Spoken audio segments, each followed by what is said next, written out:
assurer la confiance. Je les ai écrits d'abord.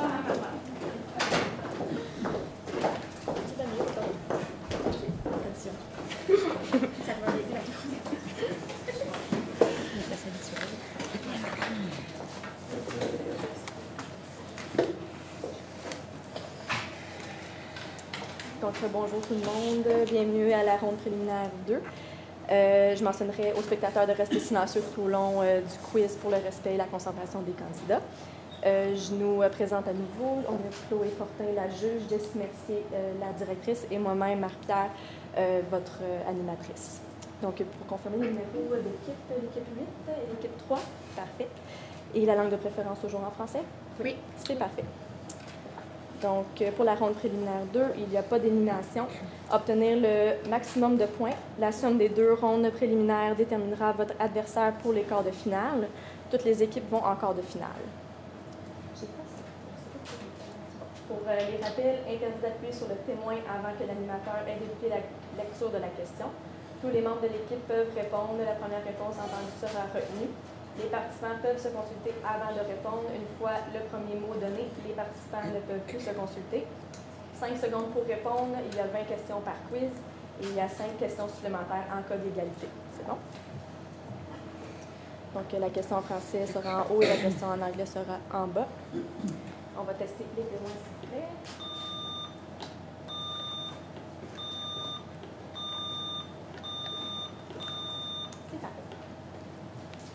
Donc, on va débuter avec les vrais ou faux. C'est 2 points par bonne réponse, moins 2 points par mauvaise réponse.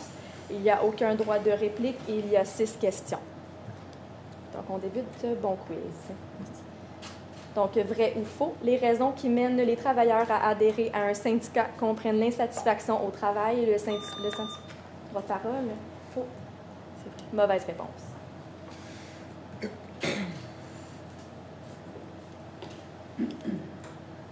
Vrai ou faux, la flexibilité accrue des horaires de travail ne présente des défis que pour les employeurs qui doivent jongler avec les horaires. Droit de parole? Faux.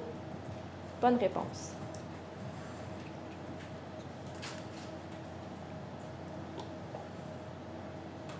Vrai ou faux, le fait de vouloir forcer une distribution normale du rendement des employés fausse les résultats des évaluations de rendement et exerce souvent une pression à la baisse de leur score.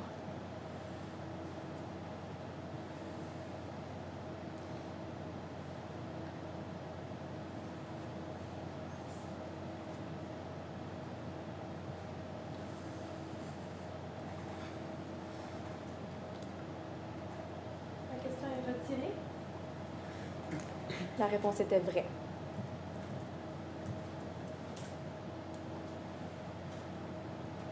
Vrai ou faux, l'employé est le seul responsable de la détermination et de la communication aux autres intervenants de ses propres aspirations de carrière. Droit de parole? Oui. Bonne réponse.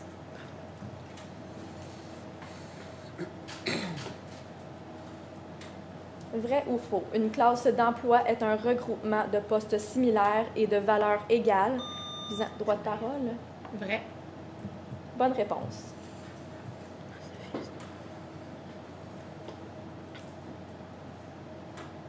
Vrai ou faux, un centre d'évaluation est un lieu spécialement désigné pour mesurer les compétences des candidats. Droit de parole? Vrai. Mauvaise réponse.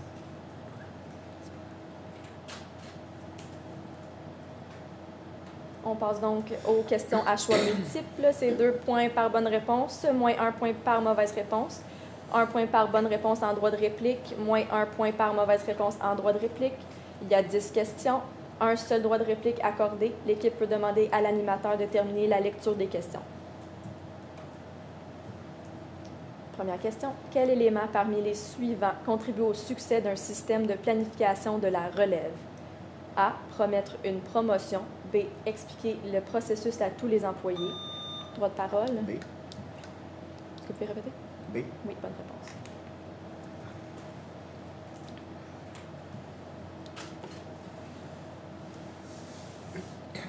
Plusieurs problèmes peuvent survenir dans le programme d'accueil et d'intégration des nouveaux employés. Lequel n'en est pas un? A. Trop d'informations fournies en peu de temps. B. Droit de parole? D. Bonne réponse.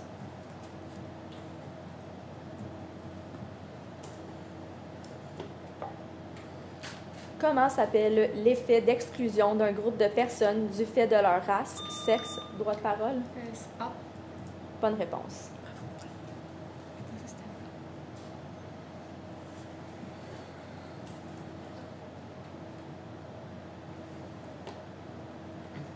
Comment s'appelle l'affectation internationale caractérisée par des voyages d'affaires fréquents sans installation dans un pays étranger? A. Flexpatriation. B. Mission courte à l'étranger. C. Migration alternante. Ou D. Mobilité internationale alternée. Droit de parole? B. Mauvaise réponse. Droit de réplique? Oui. C.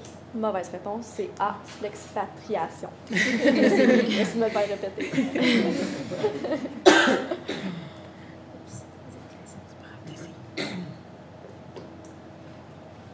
Comment s'appelle la structure caractérisée par la présence de nombreux paliers hiérarchiques, fondée sur un processus de décision centralisé et généralement constitué d'emplois spécialisés indépendants les uns des autres?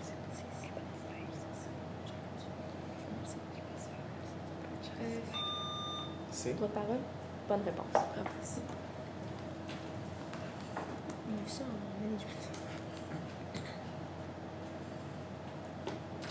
Laquelle parmi les suivantes n'est pas une stratégie de concurrence?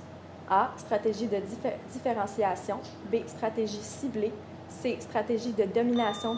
Droit de parole? D. Bonne réponse.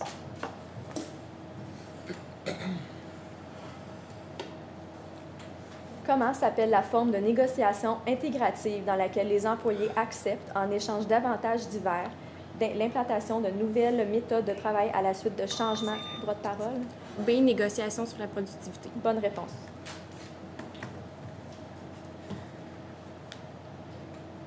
Quel élément parmi les suivants n'est pas une composante d'un programme de bien-être au travail?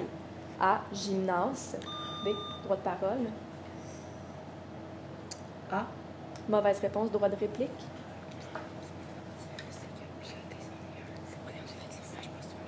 Le droit de réplique est terminé. C'était B. Programme de perfectionnement professionnel.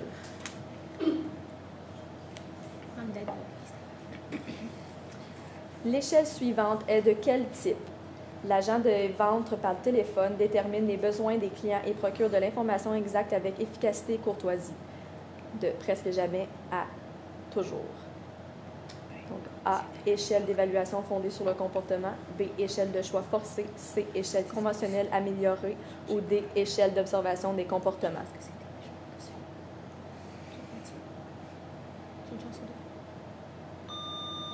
Droit de parole? A. Mauvaise réponse. Droit de réplique? D. Bonne réponse.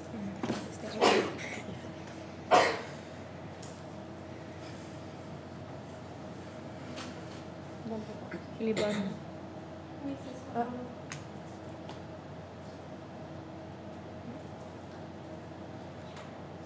Si un employé cherche à changer sa façon de se raconter et de raconter les autres, quel modèle d'intervention de coaching serait le plus utile? A. Modèle clinique. B. Modèle socio-constructiviste. C. Modèle systémique. Ou D. Modèle comportemental.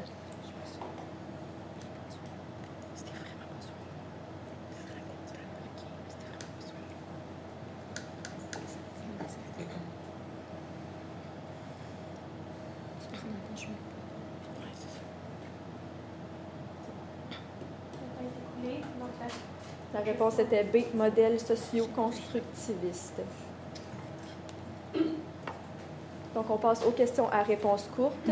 Il y a 4 points par bonne réponse, moins 2 points par mauvaise réponse, plus 2 points par bonne réponse en droit de réplique, moins 2 points par mauvaise réponse en droit de réplique. Il y a 4 questions, un seul droit de réplique accordé. L'équipe peut demander à l'animateur de terminer la lecture de la question. Selon la loi sur l'équité salariale, quels sont les 4 facteurs d'évaluation dont il faut tenir compte pour l'évaluation des emplois?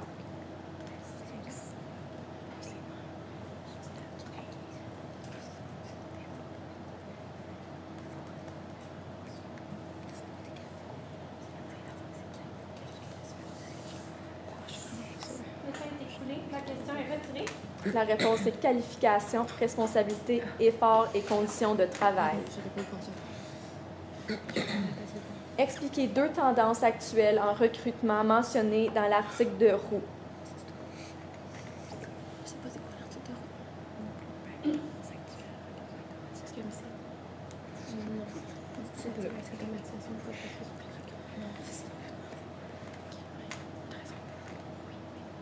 Le temps est écoulé, la question est retirée. La réponse est sourcing 2.0, utilisation des médias sociaux, intelligence artificielle, automatisation et utilisation de mégadonnées, création de communautés, bassin de candidats, contact humain, ludification. Qui sont les survivants dans un contexte de planification des RH? Pas de parole? Les gens qui restent dans l'entreprise quand il y a des mises à pied. Bonne réponse.